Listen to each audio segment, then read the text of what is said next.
Good morning बच्चों, स्वागत है आप सभी का आज के इस वीडियो में जिसमें हम सॉल्व करने वाले हैं 26 अगस्त 2020 की वर्कशीट्स को। ये गणित की वर्कशीट नंबर 23 है। सबसे ऊपर आप लिखेंगे विद्यार्थी का नाम और कक्षा अध्यापक का नाम। पिछली क्लास में आपको याद होगा, पिछले वीडियो में हमने लाइन्स एंड एंगल्स, ठीक है, रेखाएँ और कोण शुरू किया था। तो शुरू करते हैं आज इससे आगे। यदि एक किरण एक रेखा पर खड़ी हो तो इस प्रकार बने दोनों आसन्न कोणों का योग 180 डिग्री होता है। कोणों के इस जोड़े को रैखिक युग्म कहते हैं।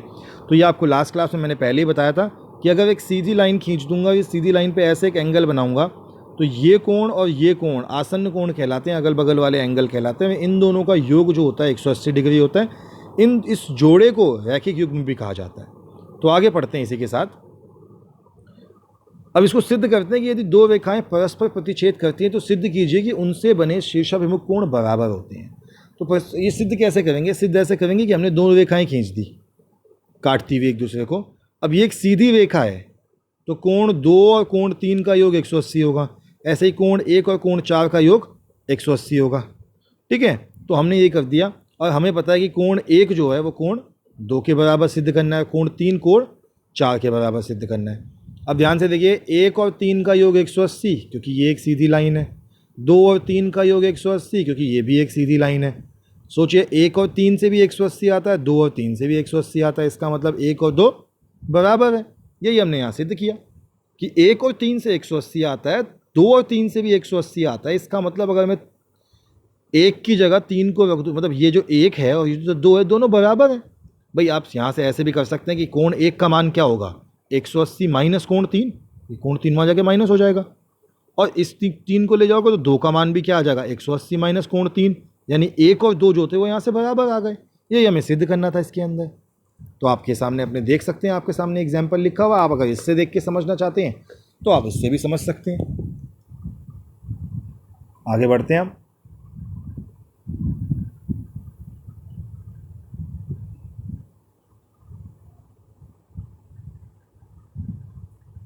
तो ये है आपका कि आकृति 2 में विकिरण OS POQ पर खड़ी है।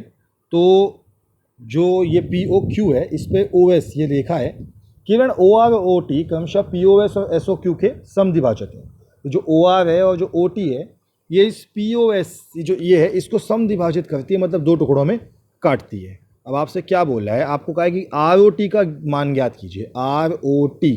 अच्छा, एक चीज़ ध्यान से देखिए, ये पूरा POQ जो है ये 180 डिग्री होगा, सीधी रेखा पे बना हुआ कोण। अब ये POQ दो हिस्सों में कटा हुआ है, बराबर तो नहीं पर 2 हिस्सों में कटा हुआ है इस OS के द्वारा। पर फिर भी अगर मैं इस एंगल POS को जमा कर दूं SOQ के साथ तो 180 आएगा। समझ में? इसको और इसको जमा करके 180 आएगा। अगर इसका आधा और इसका आधा जमा कर दूंगा तो दोनों को पूरा जमा करके अगर 180 आ रहा तो आधा जमा करके कितना आएगा, 90। यही यहाँ पे भी किया है। POS SOQ 180 है। ठीक है, फिर हमने लिखा कि POR और ROS, जो POS के 2 टुकड़े थे, POR और ROS, ये बराबर है। इनको x मान दे दिया। तो हमने कहा कि ये पूरा जो है वो 2x है तो आधा हो गया x। ये पूरा जो है y है तो आधा हो गया y। अब ये पूरा जो है 180 है तो x प्लस वाई कितना हो गया, 90। निकाल दिया। अब देख लेते हैं आज के अभ्यास के प्रश्न जो हमें सॉल्व करने हैं। तो हमें जो सॉल्व करने हैं अभ्यास के प्रश्न, उसमें से पहला है कि इस चित्र में POY 90 डिग्री है। अगर POY बेटा 90 है तो POX भी 90 होगा, क्योंकि ये पूरी सीधी रेखा है। आपको A अनुपात B दे रखा है 2 अनुपात 3, और आपको कहा है कि जी C का मान याद करो। C ये बड़ा वाला कोण है। तो देखो मैं यहाँ पे सॉल्व कर रखा है। मैंने कहा A अनुपात B 2 अनुपात 3 है, तो लेट रेशो बराबर x, यानी कि माना अनुपात। अब आप हिंदी वाले हैं तो फिर आप नाराज़ हो जाएंगे, सर आप इंग्लिश में ही लिखते हैं, तो लिख लीजिए माना। तो बहुत ही खतरनाक लाइन आ गई। माना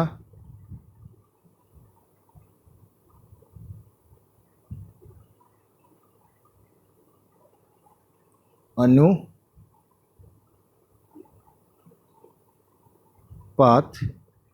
बराबर x। ये अनुपात को आपने x मान लिया।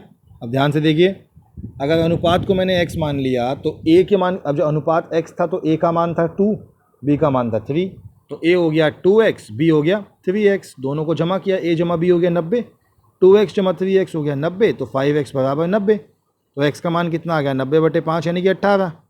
ए आ गया 2x, 2 18 36, 2 गुणा 18 36, क्योंकि ए का मान बेटा 2x था 36, और बी हो गया 3x, 3x हो गया आपका 3 18 54।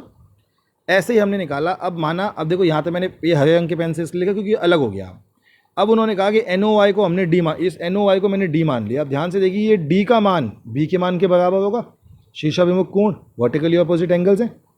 तो अगर मेरा बी 54 था तो डी भी 54 हो गया, और डी का मान आ गया।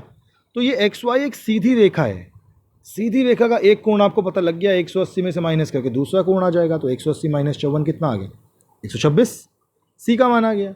दूसरा क्वेश्चन और खतरनाक है, इसमें क्या है कि दो लाइनें एक दूसरे को काटती हैं, आपको x y z तीनों का मान निकालना है। बहुत आसान है, 50 और x रैखिक युग्म बनाता है, और 50 और y शीर्षाभिमुख कोण है। तो मैंने कहा भी अगर 50 और y शीर्षाभिमुख कोण है तो y का मान भी 50 हो गया सीधे सीधे। 50 और x जो है वो लीनियर पेयर यानी कि रैखिक युग्म बनाता है। तो 50 जमा x बराबर 90, x का मान आ जाएगा 180 माइनस 50 कितना हो गया, ये 50 जमा था, यहाँ जाके x घटा हो गया, तो 180 घटा 50 130। अब हमने कहा जी x और z भी बराबर होगा शीर्षाभिमुख कोण, तो अगर x 130 आया तो z भी 130 हो गया। तो आपके सामने है, कर लीजिए इसको नोट डाउन। हम आपको देंगे कुछ पल का समय।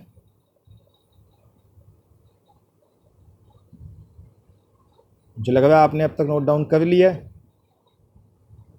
तो अगर आपने नोट डाउन कर लिया है तो आगे बढ़ते हैं। अरे वाह, आज की तो दूसरी वर्कशीट विज्ञान की है। विज्ञान मेरा फेवरेट सब्जेक्ट, तो विज्ञान की वर्कशीट शुरू करते हैं। पिछली क्लास में हमने नाभिक के बारे में पढ़ लिया था, कोशिका के बारे में पढ़ा था। आज पढ़ेंगे अंत्यद्रवी जलिका। नाम बहुत ही खतरनाक है, काम बहुत ही आसान। अंत्यद्रवी जलिका का मतलब क्या होता है, ये होता है हमारे सेल की मेट्रो। मैं इसको अपने शब्दों में कहता हूँ कि ये सेल की मेट्रो है। अब मेट्रो का काम क्या होता है, मेट्रो का जाल दिल्ली में बन चुका है, तो कोशिका के अंदर अंत्यद्रवी जलिका का जाल है। जैसे मेट्रो हमको एक जगह से दूसरी जगह ले जाती है, वैसे ही ये अंत्यद्रवी जलिका भी कोशिका के अंदर के सामान को एक जगह से दूसरी जगह ले जाती है। जैसे मेट्रो पे पार्किंग की सुविधा उपलब्ध है, ऐसे ही अंत्यद्रवी जलिका के पास भी एक सतह है जहाँ पे बहुत सारी अभिक्रियाएं होती हैं, बहुत सारे काम होते हैं सेल के। तो अंत्यद्रवी जलिका या ER झिल्ली से बनी बहुत सारी नलिकाओं का एक बड़ा सा जाल है, जो एक आयताकार बैग रूपी पुटिका बना लेता है। ER दो तरह का होता है, खुरदुरी अंत्यद्रवी जलिका और चिकनी अंत्यद्रवी जलिका। RER या खुरदुरी अंत्यद्रवी जलिका की झिल्ली पर छोटे छोटे कण लगे होते हैं, जिन्हें राइबोसोम कहते हैं, जिनकी वजह से इनकी सतह खुरदुरी दिखाई पड़ती है। यह केंद्रक झिल्ली से जुड़ी रहती है।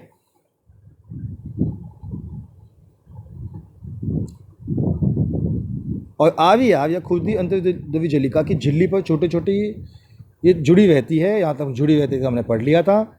हम जानते हैं कि हर प्रकार के प्रोटीन निर्माण की सूचनाएं केंद्रक में DNA में होती हैं। जब भी कोशिका के किसी प्रकार की प्रोटीन की ज़रूरत होती है तो यह सूचना RNA के रूप में केंद्रक से बाहर आती है, और राइबोसोम इन सूचनाओं के आधार पर प्रोटीन बना लेता है, और ये प्रोटीन RER के द्वारा कोशिका के विभिन्न हिस्सों तक पहुँचा दिए जाते हैं। होता क्या है बेटा कि कोई भी काम करना है उसकी सूचना दिमाग देता है। कोशिका का दिमाग कौन होता है, कोशिका का दिमाग होता है हमारा नाभिक। तो जैसे ही जो नाभिक होता है, वो नाभिक को लगता है कि किसी प्रोटीन को बनाना है, तो वो प्रोटीन को बनाने की सूचना RNA को देता है। RNA उस सूचना को लेके जाता है राइबोसोम के पास। राइबोसोम एक तरीके से फैक्ट्री है।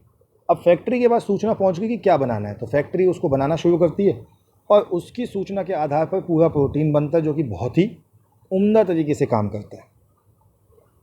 तो जो बनाना है राइबोसोम को बताओ, राइबोसोम हमारी कोशिका की फैक्ट्री है। अब चिकनी अंत्यद्रवी जलिका या SER में राइबोसोम नहीं होते, इसलिए यह चिकनी दिखाई पड़ती है। SER कोशिका के कई कार्यों में सहायता, वसा लिपिड पदार्थों के अणुओं को बनाने में सहायता करती है, तथा प्रोटीन और वसा कोशिका विभाजन के समय कोशिका झिल्ली बनाने में सहायता करते हैं, जो अंत्यद्रवी जलिका द्वारा ही संभव है। इस प्रक्रिया को झिल्ली जीवांत जनन कहते हैं। तो झिल्ली जीवांत जनन एक प्रक्रिया है जिसमें कि झिल्ली, जो कोशिका की झिल्ली होती है, वो बनती है। ER कोशिकाओं में कई तरह के जैव रासायनिक प्रक्रियाओं के होने के लिए सतह भी प्रदान करता है। केशेरुकी रीढ़ की हड्डी वाले जीवों की यकृत कोशिकाओं में कई जहरीले पदार्थों को मुक्त करने में एसईआर की मुख्य भूमिका होती है। तो बेटा आपने सुना होगा कि हमें ज़्यादा दवाइयाँ नहीं खानी चाहिए, क्योंकि इससे हमारा लिवर भी ख़राब हो सकता है, क्योंकि दवाइयों के अंदर केमिकल होते हैं और केमिकलों को तोड़ने का काम हमारे यकृत का यानी कि लीवर का होता है। तो अगर ज़्यादा दवाइयाँ खाएंगे तो लीवर को ज़्यादा काम करना पड़ेगा, बहुत ज़्यादा काम करके लीवर ख़राब हो सकता है। शराब पीने वाले लोगों के साथ भी यही होता है, उनका भी लीवर ख़राब हो जाता है, क्योंकि शराब को भी तोड़ने का काम यकृत यानी कि लीवर का होता है। आगे है कि अंतर्द्रव्य जलिका कोशिका द्रव्य के विभिन्न क्षेत्रों और केंद्रकों के मध्य पदार्थों के परिवहन के लिए नलिका के रूप में कार्य भी करती है। अरे मैं ऐसे ही थोड़े ना इसको बोल रहा था कि ये कोशिका की मेट्रो है। देखो, मध्य पदार्थों में परिवहन की नलिका के रूप में कार्य करती है। हमारी दिल्ली में परिवहन के लिए किसे इस्तेमाल करते हैं? मेट्रो को। ईआर कोशिका में जलिका तंत्र का निर्माण करती है। तो प्रश्न देख लेते हैं फटाफट। अंतर्द्रव्य जलिका के दो प्रकारों के नाम और उनमें अंतर स्पष्ट कीजिए। तो देखिए आपके सामने उत्तर है। दो पदार्थ कौन कौन से हैं? खुरदरी और चिकनी अंतर्द्रव्य जलिका के अंतर हैं, और अंतर चिकनी में लिखा है राइबोसोम नहीं होते और खुरदरी में राइबोसोम लगे होते हैं। चिकनी अंतर्द्रव्य जलिका वसा और लिपिड अणुओं को बनाने में सहायता करती है, और खुरदरी में क्या होता है कि आरईआर प्रोटीन को तैयार प्रोटीन को आवश्यकता अनुसार ईआर के द्वारा कोशिका के अन्य भागों में भेज देता है। ये आपके सामने लिखा है। दूसरा प्रश्न देखते हैं।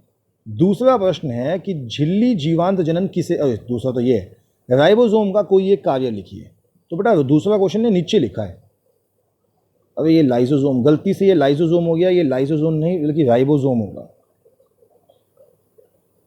गलती है, ये होगा राइबोसोम।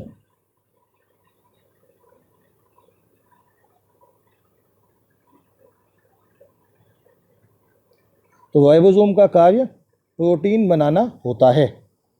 तीसरा प्रश्न, तो ये आपका पहला प्रश्न है।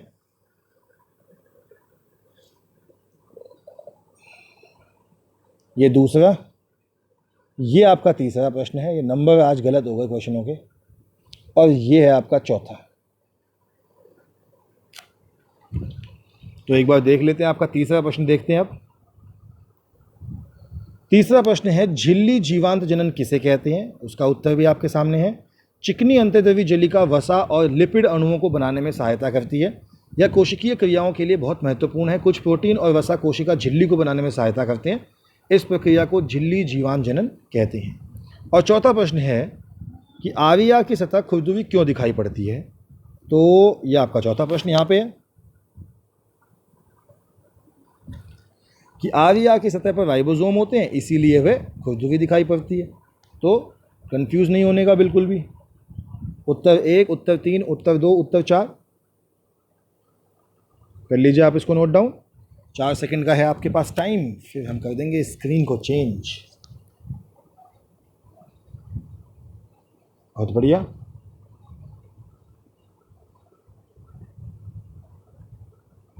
चलिए बच्चों, फिर शुरू करते हैं।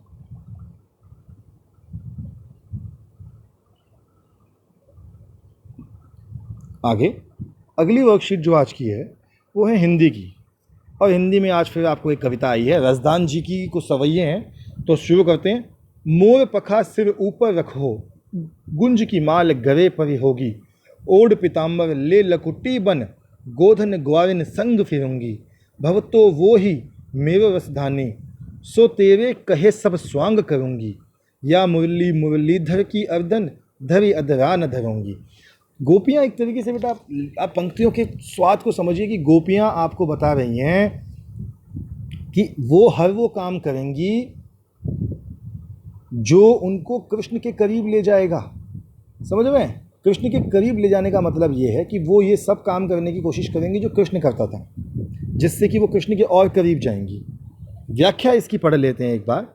तो व्याख्या में वो कहते हैं कि श्री कृष्ण के प्रति प्रेमा भक्ति रखने वाली कोई गोपी अपनी सखी से कहती है कि मैं प्रियतम कृष्ण की रूप छवि को अपने शरीर पर धारण करना चाहती हूँ।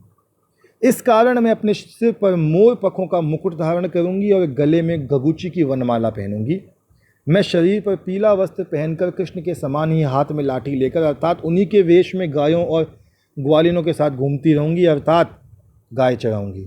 जो जो बातें कृष्ण को अच्छी लगती हैं वे सब मैं करूंगी, और कृष्ण की तरह ही वेशभूषा, स्वांग, दिखावा, व्यवहार आदि करूंगी। रसखान कवि के अनुसार उस गोपी ने कहा कि मैं मुरलीधर कृष्ण की मुरली को अपने ओंठों पर कभी धारण नहीं करूंगी, क्योंकि कृष्ण को वह मुरली बहुत प्रिय है, मुरली को ओंठों पर रखने का अधिकार भी श्री कृष्ण का ही है, वो इस पर मधुर तान सुना सकते हैं। बहुत ही सुंदर आशय है। तो प्रश्न देखते हैं। पहला प्रश्न है कि प्रस्तुत पद्यांश के अनुसार गोपी क्या क्या धारण करने को तैयार है।